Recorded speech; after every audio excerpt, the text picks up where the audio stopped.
Hello, CMH friends. My name is Dr. Lisa Williams, Director of Gallery Programs. Thank you for joining us for today's story time. Today, I will be reading Martians Aren't So Different from Me by Pete Moore. A special thank you to the author, who is a local Houston author who has given permission to read his book today.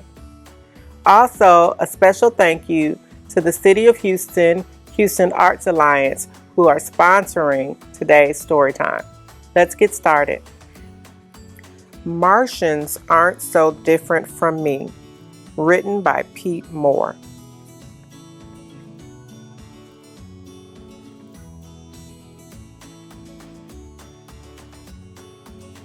One starry night, right before bed, a very bright light shined overhead.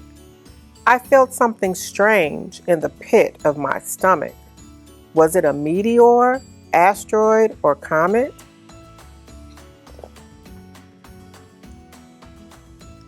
I'm not really sure, but what I saw next was a funny-shaped ship that had been in a wreck. "Oh no!" I shouted. "Are you okay?" A door opened and I heard someone say, "I was going too fast around the Milky Way."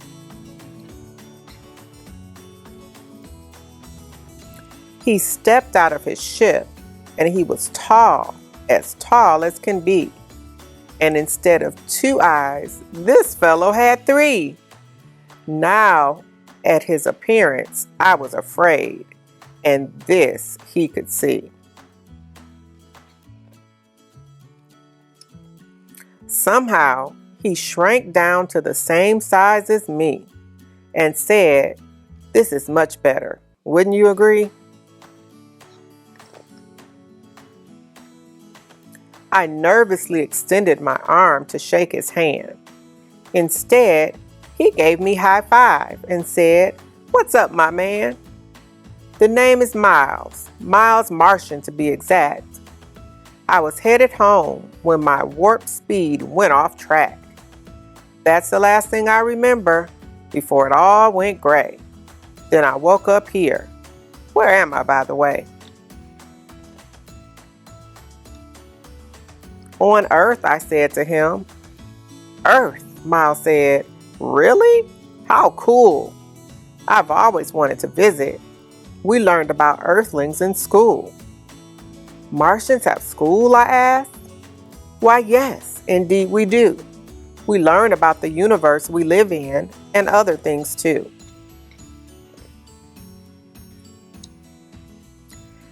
I'll admit, I was curious to know how we were depicted, so I asked Miles to tell me, but leave out the specifics.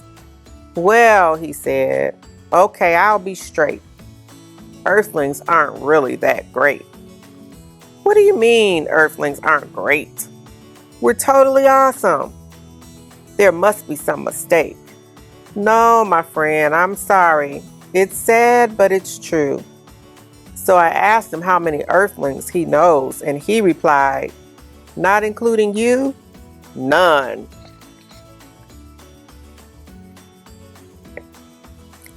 But I hear they capture our ships and run lots of tests.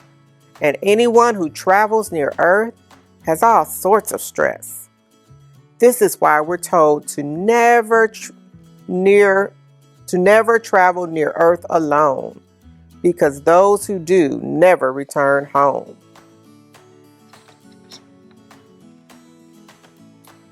Okay, Miles said eagerly. What'd you hear about me? I replied, everything I know about Martians, I learned from TV. From what I've learned, they use their ship's camouflage to fly through the night and abduct their victims with a very bright light.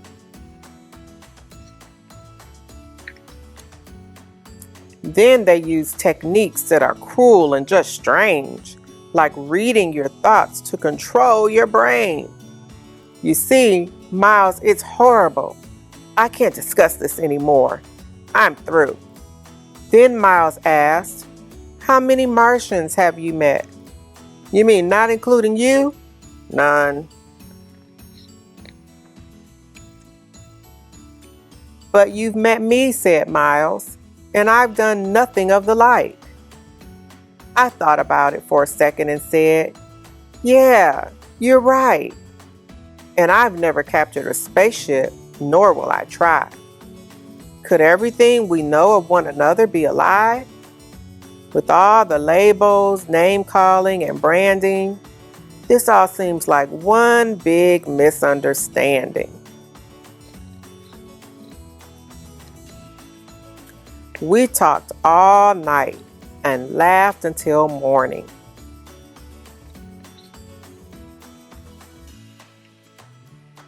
His parents arrived just as I began yawning. The more I talked with Miles, the more I began to see that Martians aren't so different from me. The end. I hope you've enjoyed today's story time. See you next time.